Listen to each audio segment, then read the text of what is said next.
Nitroglycerin. Alright.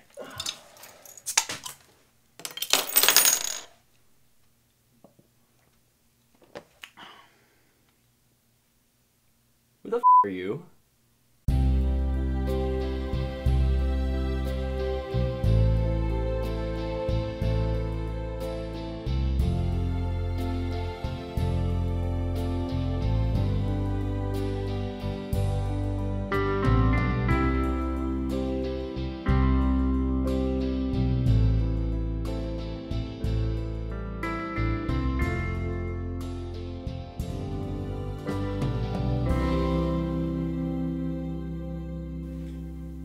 Alrighty, welcome to a new episode of Film Illiterates. I'm Joe with my fellow writer for the Letterbox, Nick.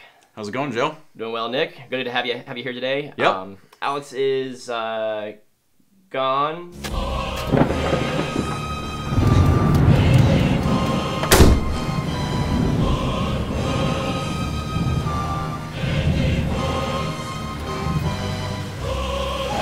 For this episode. Gone.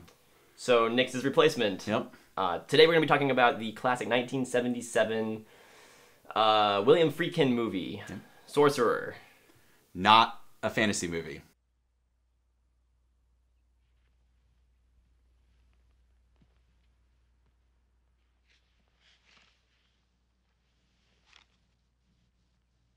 Sorcerer is about an American criminal, played by Roy Scheider, who flees the country after his gang robs a church owned by the mob. Sorcerer is about a French banker, played by not Roy Scheider, who flees the country after he gets involved in a fraud scheme or something. Résultat, c'était immangeable.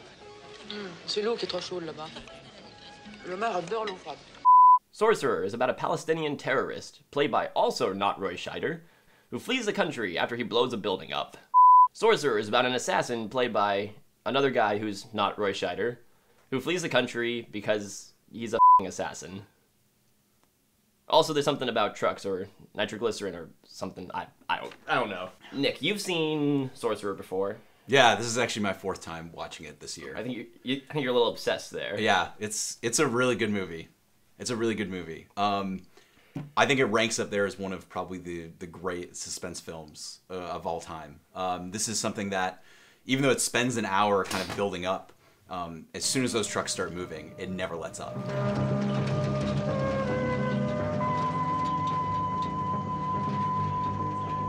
Despite her synopsis, the movie, in the end, it's about a group of men who flee to South America, and they take up a job driving trucks full of nitroglycerin 200 miles across the country to put out a fire or something, like an oil fire. Yeah, an oil fire. Yeah.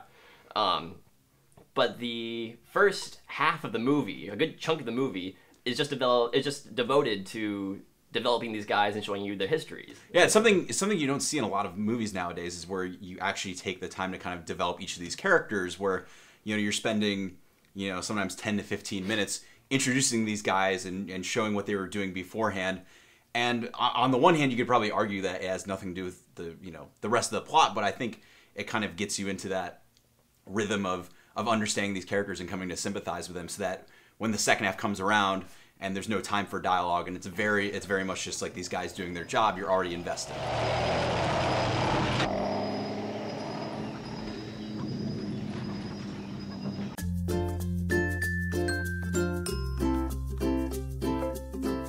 You get the greatest amount of suspense of these guys driving over just like a rock or something, you know, which on paper sounds like the most boring thing in the world, but when you realize that, you know, one wrong bump or wrong move will cost these guys their lives and just literally obliterate them from the earth, you get very tense very quickly.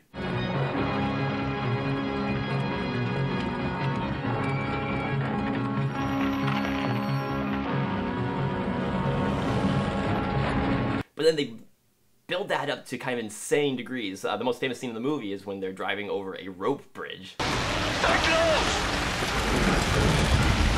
Movies from the 70s and 80s were kind of notorious for having these great movie posters that would get you to go see the movie, and then you'd see the movie and be let down because it didn't live up to the poster. Sorcerer is one of the few movies where the poster and the movie are selling the exact same thing. The poster is literally just a still image of that scene on the bridge, And that to me, you know, this was made in a time when we didn't have CG, everything had to be practical, which kind of makes that scene even more incredible.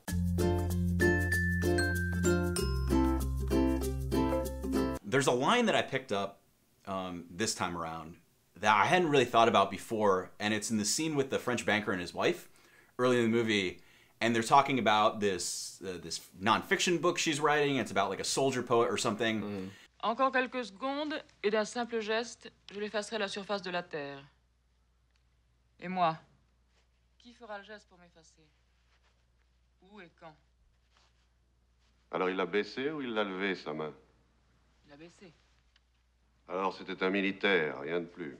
And she goes, no one is ever really one thing. And that's kind of interesting because in the movie we're all shown the characters as, you know, a banker, as, you know, a mobster, as an assassin. And kind of by the end of the movie they have to become something else in order to survive. They all have to kind of band together. Anyone's expendable, especially in a movie like this. You have no idea who's going to live or die because it's 4 characters in 2 trucks filled with nitroglycerin. You don't know who's going to get blown up. But it's interesting because they do spend probably a good hour of the movie setting up who these people are, their past, their history, how did they get to South America. But then you throw them all into the scenario together, and the tension really comes from you're trying to figure out, like, oh my gosh, these guys who have basically ruined their lives have to try to work together to get through this situation. And when some of them do die, because this is a movie about exploding trucks, it becomes much more impactful because you know about these guys, and you know what their histories are.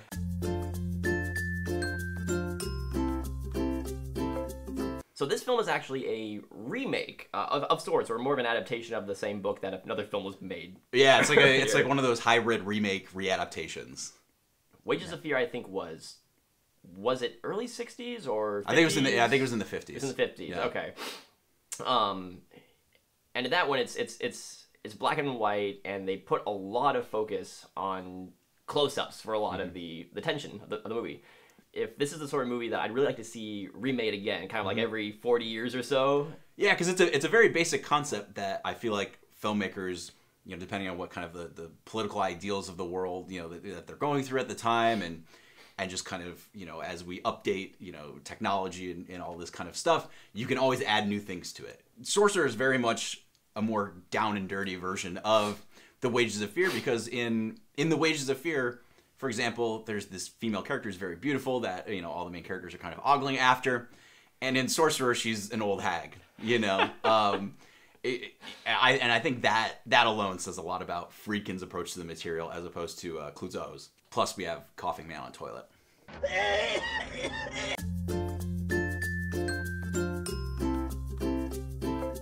So this movie, it didn't really have very much of a life back when it first came out. It was kind of overshadowed by another movie. Star Wars. Yeah, some other like sci-fi. Alec Guinness. You can't win, Darth. Fantasy, just like small budget movie came out and just kind of like... 20th Century Fox presents the most extraordinary motion picture of all time. Star Wars.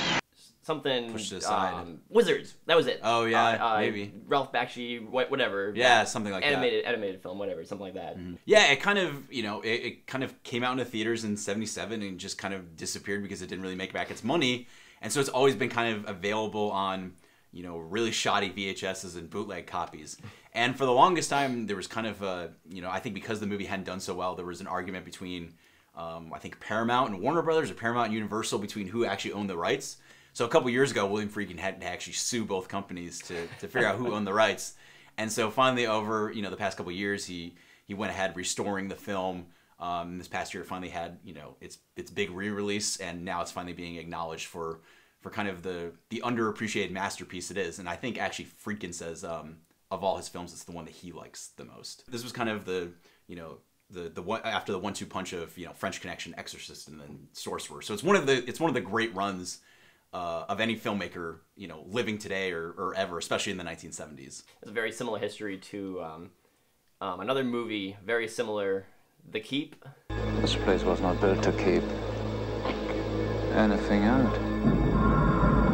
This place was built to keep something. By Michael Mann? Yeah, except The Keep is terrible.